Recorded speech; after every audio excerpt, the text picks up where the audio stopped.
سرخ بچیا کی قربانی، مسجد اقصی کی شہادت اور دجال کی آمد، حقیقت کیا ہے؟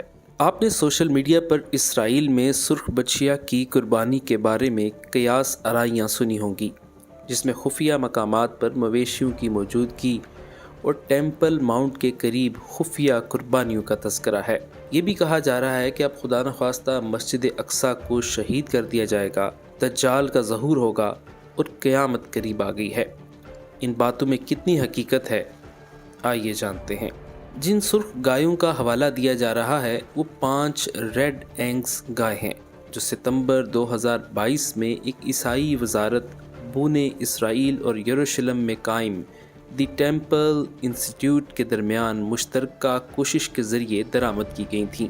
جب ہم نے تحقیق کی تو اسرائیل کے اخبار یروشلم پوسٹ کی 20 ستمبر 2022 کی یہ خبر ہمارے سامنے آ گئی، جس سے اس بات کی تصدیق ہوتی ہے کہ ان سرخ گایوں کے متعلق باتیں صرف قیاس آرائیاں نہیں بلکہ حقیقت ہے۔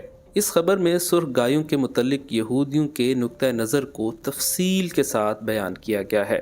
خیال رہے کہ نیو ورلڈ آرڈر کے تحت دنیا پر صہیونیوں کی حکومت کا تصور اس وقت تک مکمل نہیں ہوتا جب تک ہیکل سلیمانی کو اثر نو تعمیر نہیں کر لیا جاتا۔ صہیونیوں کا عقیدہ ہے کہ جب تک ہیکل سلیمانی کی تعمیر نہیں ہوتی اس وقت تک ان کا مسیحا یعنی دجال دنیا میں نہیں آئے گا۔ ہیکل سلیمانی کی یہ تیسری تعمیر ہوگی جو صہیونیوں کے نزدیک آخری ہے۔ ہیکل سلیمانی کی اثر نو تعمیر کے لیے ماڈل بھی تیار ہے، جو ماہرین آثار قدیمہ کی مدد سے تیار کیا گیا ہے، اور انسانی اور مالی وسائل بھی میسر ہیں۔ تاہم اس کی تعمیر میں 2 مشکلات موجود تھیں جس کی وجہ سے یہ اب تک ممکن نہ ہو سکا۔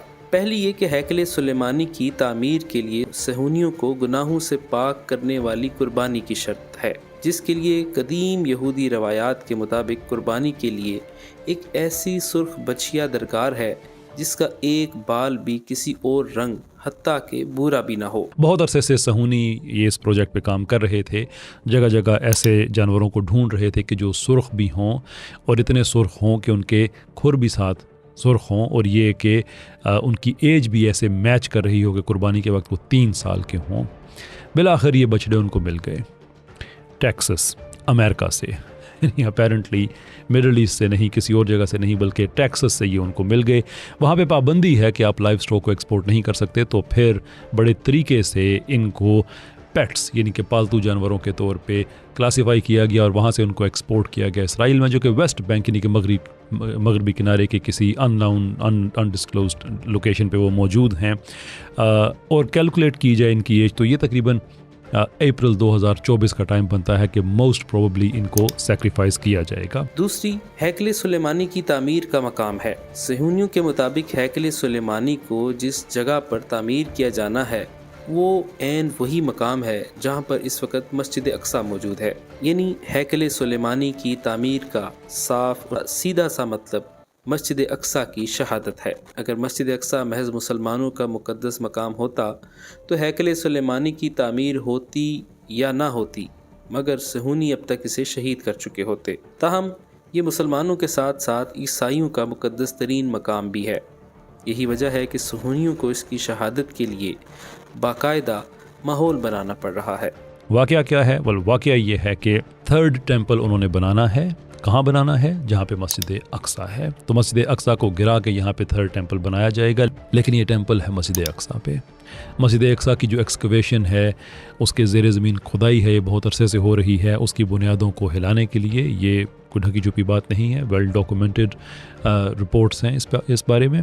تو اب یہ ہو سکتا ہے کہ مسجد اقصی کو گرا دیا جائے۔ تحقیقات کے دوران ہمیں گزشتہ برس ہیکل سلیمانی کی تعمیر کے لیے قائم کردہ خصوصی ادارے دی ٹیمپل انسٹیٹیوٹ کی جانب سے اس اعلان اور سرخ بچیا کے متعلق تفصیلات کی بھی تصدیق ہو گئی کہ مکمل طور پر سرخ بچیا کی پیدائش اسرائیل میں ہوئی ہے، جس کے ساتھ ہی دنیا کے اختتام کا باب شروع ہو گیا ہے اور کائنات اپنی زندگی کے آخری مراحل میں داخل ہو گئی ہے۔ ادارے کا کہنا تھا کہ اب یروشلم میں تیسرے معبد کی تعمیر ہوگی، جس کے سامنے اس بچیا کی قربانی پیش کی جائے گی اور پھر مسیح یعنی دجال کا ظہور ہوگا۔ انسٹیٹیوٹ کے ماہرین ربیوں کے ہمراہ روز اس بچیا کا معائنہ کرتے ہیں۔ اگر صورتحال مطلوبہ شرائط کے مطابق رہی اور یہ بچیا کسی حادثے یا طبی موت کا شکار نہ ہوئی تو اس کی قربانی ایک مخصوص عمر میں مجوزہ ہیکل سلیمانی کے دروازے کے باہر کی جائے گی، جو ممکنہ طور پر رواں برس ہو سکتی ہے۔ قربانی کے بعد بچیا کے گوشت کے ٹکڑے، کھال، خون، چربی اور گوبر سب کو خوشبودار لکڑیوں میں جلایا جائے گا۔ اس کی راکھ کو مطلوبہ شرائط رکھنے والے پانی میں ملا کر منتخب کاہنوں پر چھڑکا جائے گا تاکہ وہ ہیکل سلیمانی کے تمام علاقے میں جا سکیں اور ہیکل سلیمانی کی تعمیر شروع کی جا سکے۔ لیکن اس وقت صہیونی اپنے مذہب کے مطابق یہ سمجھتے ہیں کہ وہ ابھی پاکیزگی کے اس معیار پہ نہیں ہے کہ وہ یہ کام کر سکیں، اس کے لیے ان کو پاکیزہ ہونا پڑے گا۔ اب پاکیزہ کیسے ہوں گے؟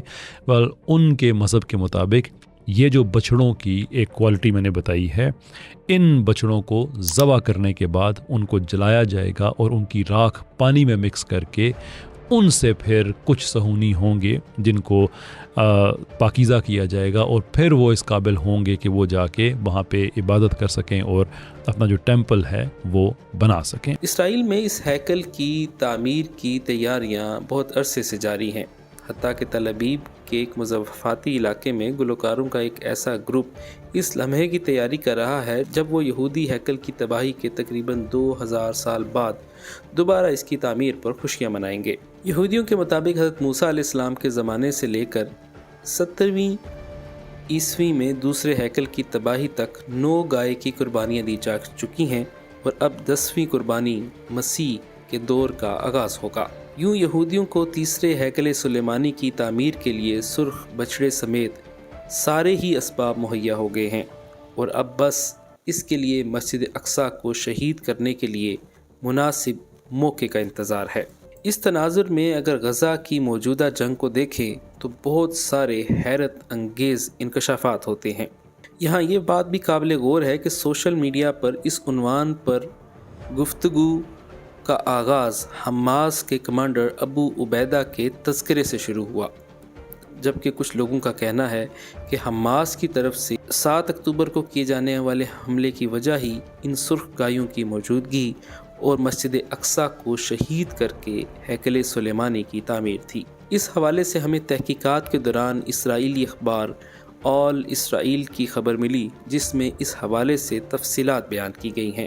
دلچسپ بات یہ ہے کہ سرخ بچیا کے متعلق اس گفتگو کا تذکرہ معروف پاکستانی صحافی ڈاکٹر شاہد مسعود اپنی کتاب اینڈ آف ٹائم میں بھی کر چکے ہیں، جس میں وہ لکھتے ہیں کہ غرض یہ کہ یہودی مسجد اقصیٰ کی شہادت اور اس کے مقام پر ہیکل سلیمانی کی تعمیر کے لیے مکمل طور پر تیار ہے، لیکن تعمیر کا آغاز کرنے کے لیے انہیں خدا کی طرف سے اشارے کا انتظار ہے، اور وہ اشارہ سرخ گائے کی شکل میں ہوگا جسے ذبح کر کے جلائیں گے، اور اس کی راکھ سے اسرائیل کے عوام کو پاک کیا جائے گا، جس سے ہیکل میں کوئی بھی ناپاک داخل نہ ہوگا۔ اگر اس کو شہید کر دیا جاتا ہے تو پھر مسلمان کیا کریں گے؟ خاموش رہنے کا آپشن نہیں بچے گا۔ It could be a global outreach. یہ ایک اس کا اینڈ یہ ہے کہ مسلمان جو ایک گلوبل یعنی کہ صورتحال لوکل جھڑپوں سے سٹارٹ ہو کے بعد میں یہ گلوبل بن جائے، جس کا دنیا کو بہت نقصان ہوگا، اور اس کا ایک پہلو یہ بھی ہے کہ شاید اسرائیل پھر صفحہ ہستی سے مٹ جائے، کیونکہ ظاہر سی بات ہے جب مسلمانوں سے آپ کی جنگ ہوگی تو اسرائیل کی تجارت بھی ساری مسلمان ملکوں کے ذریعے ہوتی ہے، اس کی جو امداد ہوتی ہے وہ بھی مسلمان ملکوں کے ذریعے ہوتی ہے، تو پھر اگر وہ رک جاتی ہے تو اسرائیل کا گلا گھونٹ جاتا ہے، وہ مسلمان ملکوں میں گھرا ہوا ہے۔ تو یہ ایک پاسبلٹی ہے۔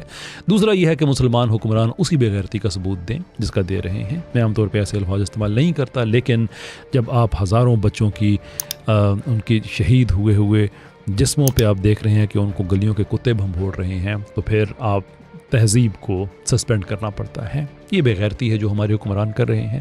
دوسرا یہ ہے کہ پھر کچھ ایسا ہو جائے، اور اگر ایسا ہو جاتا ہے تو اس کے بعد مسلمانوں کی حیثیت دنیا میں زیرو رہ جاتی ہے۔ آپ آرگو کر سکتے ہیں کہ اس وقت کون سی بڑی اچھی ہے، لیکن اس وقت ایٹ لیسٹ کچھ نہ کچھ ہماری ریلیونس رہ جاتی ہے، لیکن اگر یہ ہو جاتا ہے تو یہ ریلیونس بھی ختم ہو جاتی ہے۔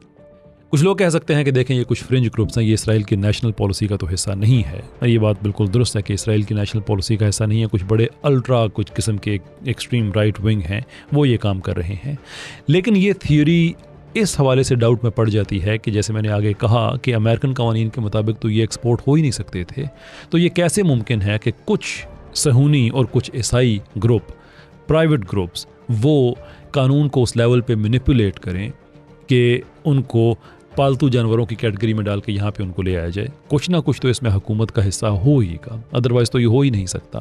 پھر اتنی سیکریسی کیسے ہو سکتی ہے کہ کسی کو نہیں پتہ؟ اس کی کوئی پروٹیکشن ہوگی، کوئی اس کی حفاظت ہوگی، تو یہ گورنمنٹ کے بغیر ممکن نہیں ہے۔ تو یہ بھی اپنی جگہ پہ ایک مسئلہ ہے۔ پھر تیسری چیز اس میں بہت اہم یہ ہے کہ اس میں جو عیسائی شامل ہیں، کچھ ایونجیلیکل کرسچن جس میں شامل ہیں، وہ بذات خود ایک پریشانی کی بات ہے۔ وہ اس لیے کہ، اور یہ ایک طرف پریشانی کی بات ہے اس حوالے سے کہ یہ تو ملٹی ڈائمینشنل ایک چیز ہونے لگی ہے، ملٹیپل ایفرٹس ہیں، اور دوسری طرف اس میں ایک انٹرسٹنگ پہلو ہے، اور وہ یہ ہے کہ عیسائی اور صہیونی دونوں ہی ایک دوسرے کو تباہ کرنے کے لیے تعاون کر رہے ہیں۔ یعنی کہ جن کرسچنز کا میں نے ذکر کیا ہے، ان کا ویو یہ ہے کہ جب مسجد اقصیٰ گر جائے گی اور وہاں پہ تھرڈ ٹیمپل بنے گا تو وہ عیسیٰ علیہ السلام کا ظہور ہوگا، اور اس کے بعد جو صہیونی ہیں ان کو ختم کر دیا جائے گا۔ اور جو صہیونی ہیں ان کا خیال ہے کہ نہیں، وہاں پہ جو باقی دنیا ہے انکلوڈنگ عیسائی، یہ سب ختم ہو جائیں گے، یعنی کہ سارے ان کی آئیڈینٹی ختم ہو جائے گی، اور یہ سارے کے سارے اہل یہود میں آ جائیں گے۔ یعنی کہ دونوں ایک دوسرے کو تباہ کرنے کے لیے ایک دوسرے کے ساتھ تعاون کر رہے ہیں، کیونکہ دونوں یہ سمجھتے ہیں کہ وہ اپنی جگہ پہ ٹھیک ہیں۔ سوال یہ ہے کہ کیا اس صورتحال میں مسجد اقصیٰ کا گرایا جانا، شہید کیا جانا، کیا یہ واقع ہی ممکن ہے؟ فیوچر کو تو کوئی پریڈکٹ نہیں کر سکتا، لیکن یہ ہو سکتا ہے۔ صہیونی پہلی دفعہ اس پوزیشن میں ہے، اتنی ان کے پاس طاقت ہے کہ وہ ایسا کر سکتے ہیں۔ نمبر 1 یہ۔ نمبر 2 یہ کہ آلریڈی غزہ میں ایک جنگ لگی ہوئی ہے، تو ان حالات میں صہیونی جو کہ جھوٹ بولنے میں کوئی اپنا ثانی نہیں رکھتے، کیا بعید ہے ان سے کہ وہ کچھ اس طرح کی سچویشن کریٹ کر دیں یا اس طرح کا دعویٰ کر دیں کہ مسجد اقصیٰ میں کچھ دہشت گرد چھپے ہوئے اور اس پہ حملہ کر دیں، یا یہ کہہ دیں کہ اندر جا کے ہم نے تو بڑا ایک ڈسکریٹ آپریشن کیا تھا، لیکن اس کے باوجود غلطی سے کچھ ہو گیا ہم سے اور وہ جو عمارت ہے وہ گر گئی ہے۔ یعنی کہ اس طرح کی بہانے بازی کی جا سکتی ہے۔ اللہ تعالیٰ سے دعا ہے کہ یہ سلسلہ رک جائے، اور جو مسلمان حکمران ہیں یہ تجربہ ہو جانے سے پہلے ہی اسرائیل پہ پریشر ڈالیں کہ وہ اس کو روک دے، یہ تجربہ نہ ہونے دیں، کیونکہ یہ تجربہ اگر ہو جاتا ہے، اور یہ بھلے پرائیویٹ گروپس ہی ہیں جو اسرائیل میں کر رہے ہیں، لیکن اگر پورے ملک میں یہ 2000 سال کی پروفیسی اگر یہ پھیل جاتی ہے اور پورا ملک اس میں شامل ہو جاتا ہے، تو پھر مسجد اقصیٰ کو بچانا ناممکن ہو جائے گا۔ اور اگر مسجد اقصیٰ شہید ہو جاتی ہے اور پوری دنیا کے مسلمان اٹھ کھڑے ہوتے ہیں، تو یہی حکمران جو آج غزہ کے لیے نہیں بول رہے ہیں، ان پہ زمین تنگ ہو جائے گی، کیونکہ مسجد اقصیٰ کا گر جانا یہ محض ایک مسجد کا گر جانا نہیں ہوگا، یہ 3 مقدس ترین عبادت گاہیں مسلمانوں کی ان میں سے ایک ہے۔ And that will be a very very difficult situation ہمارے اپنے رولرز کے لیے۔ اس ساری سچویشن کو بچانے کا، اس سے بچنے کا ایک ہی طریقہ ہے کہ اسرائیل پہ میکسیمم پریشر پہلے ڈالا جائے کہ آپ کی تجارت، آپ کی امداد، سب کچھ روک دیا جائے گا اگر یہ کام ہوا۔ ادروائز دنیا میں کس لیول کا بلوا ہو سکتا ہے، اللہ ہی بچائے اس سے۔